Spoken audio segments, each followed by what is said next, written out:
Hello everyone, this is a response to Brett Keane's 13 questions in the Atheist Challenge. I don't know if I only have 10 minutes, so we'll see how far I get. One, would you prefer that there be a God? No, because the way science and nature is, you can investigate it endlessly, and the more you know, the more questions there are, and so on and so forth. As soon as there's a God, there becomes a stopper explanation, and investigation has to stop at some point, and so the world would be a much less interesting place. I don't have a personal reason other than that. Just two, if a God were to be proven and it required service, would you do anything it told you to? No. The idea that you simply be subservient to this being which is called God is an invention of religion. Even if this God existed, it doesn't follow that I should do anything it says. Three, who do you think has a more valuable life, a 5-year-old child or a 50-year-old woman? You're asking me to evaluate the value of two people.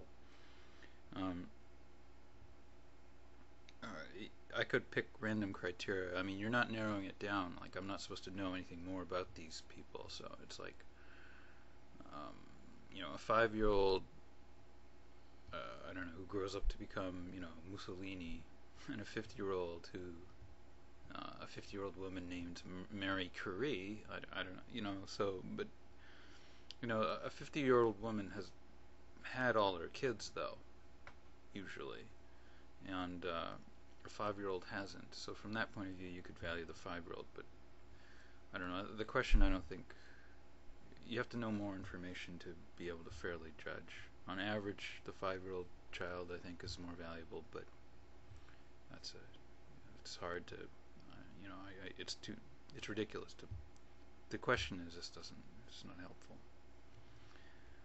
What would it take for you to be a believer in God? First of all, my philosophy is that I don't believe in anything, so there's nothing that could make me believe in God.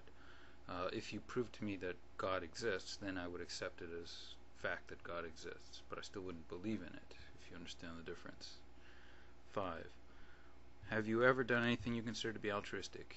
Yes. I shoveled my neighbor's driveway some time ago. I post things on Usenet, answer people's questions, even if I know I'm not going to get paid for it or anything like that.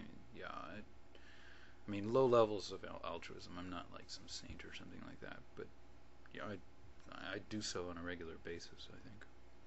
6. If science were to come up with a pill to make you immortal, would you take it? Yes, for a very technical reason. Well, with a proviso. Under the proviso that I would be able to commit suicide at will. Right, so obviously that makes it very easy, so of course I would take it. Because I think the value, just the pure scientific value of being able to accumulate experience for, say, 200 to 300 years. I mean, no human has ever had. The one interesting fallacy or weakness of humans is that they will never gain experience greater than, say, 110 years or whatever, or 130 years, whatever the world record happens to be. And so, you can ask all sorts of questions about the capabilities of man based purely on, that amount of accumulated experience, and there's a question of how much can a person learn and so on. It's just interesting from that point of view, and to have that much perspective, right? I mean, a lot of kids these days don't know anything about Vietnam. Well, I know barely something about Vietnam, but I don't really know the circumstances of the JFK assassination. In 200 years, people are going to look back at 9/11 and say, well, anyways, you can see the value of being able to connect raw experience, like many centuries ahead.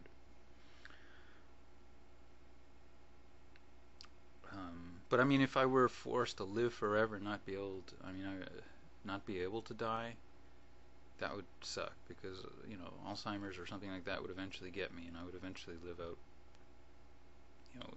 forever as a vegetable. I don't know. I'd have to think about that. The scientific value, if I could kill myself, though, would make it an easy choice. 7. If there were a hell and there, 2-year-old or myself, my altruistic nature says I would just do it. I would put myself in the 2-year-old's place. 8. If you had to follow a man-made, if I had to follow a man-made god, first of all, I'd be the man to make it, so I'd design the god myself. But if you're talking about man-made gods that have existed, I'd probably pick something like the Flying Spaghetti Monster or Zeus or something to put the lie to those who believe in contemporary gods, really. Should God be held to its own principles or rules? The question is void to me. God does not exist, so what rules it should follow is that's of minor importance to me. People should follow their own principles. Gods, I don't even know what that means.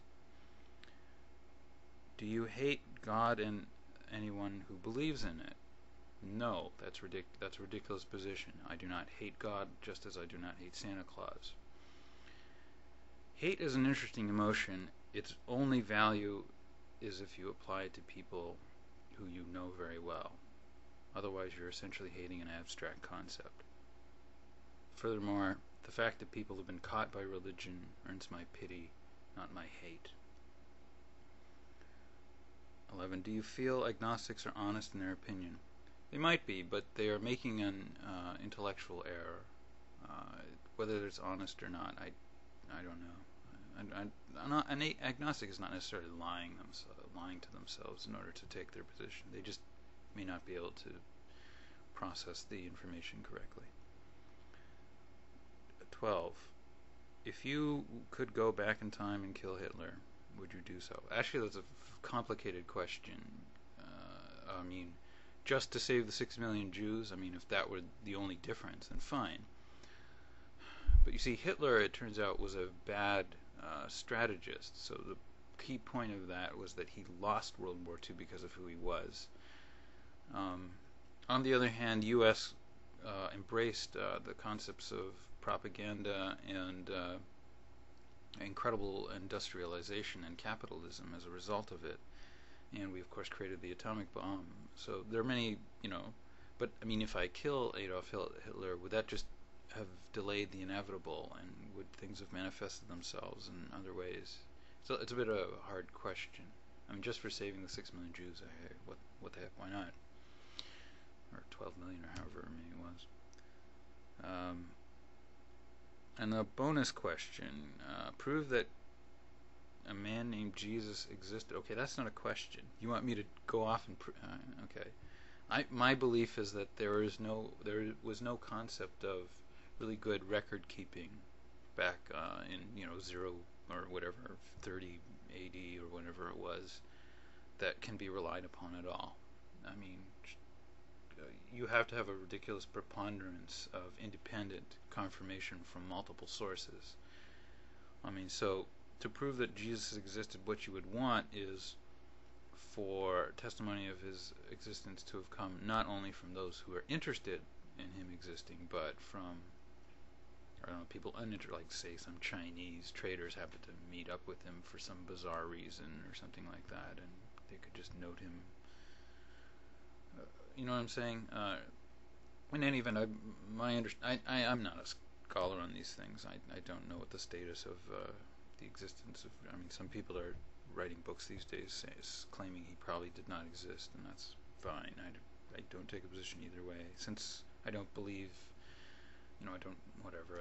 Since I am atheist, I don't care about I don't take a position on whether Jesus, a man, existed.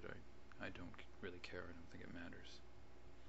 Anyways, to be later.